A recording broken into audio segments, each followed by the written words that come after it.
Alright everyone, this time on More Content Chefs, we're going to be doing a lovely chicken broccoli Alfredo. Let's get into it. Here it goes.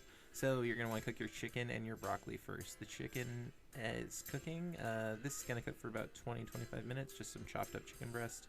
And now the broccoli, be sure to cut up one head of broccoli and go ahead and put it in the pan with some oil first, let it brown, and then pour in a splash of water and just let that steam.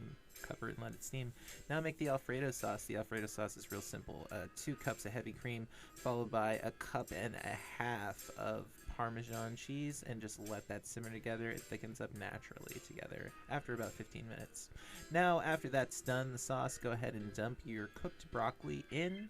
See, it has that nice dark green color. That means it's done. Go ahead and mix all this up together. Yeah, the broccoli takes about, I'd say about 10-15 minutes to cook, by the way. So go ahead and mix it all up. Keeping it hot keeps it from being gummy.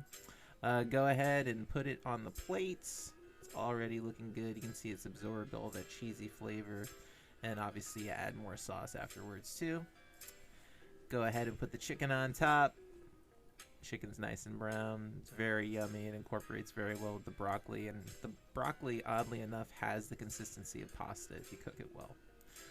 Go ahead and put the Parmesan cheese on top, because why not? This is keto. Everyone loves cheese on keto. Keto's all about. I'm all about that cheese. Yeah, go ahead and give it a thumbs up, Melissa. That's my sexy wife's thumb. Bye, sexy wife's thumb. All right, thanks for joining us. Be sure to subscribe. More content, please, MCP, for more keto recipes. And check us out, morecontentplease.org. Bye-bye.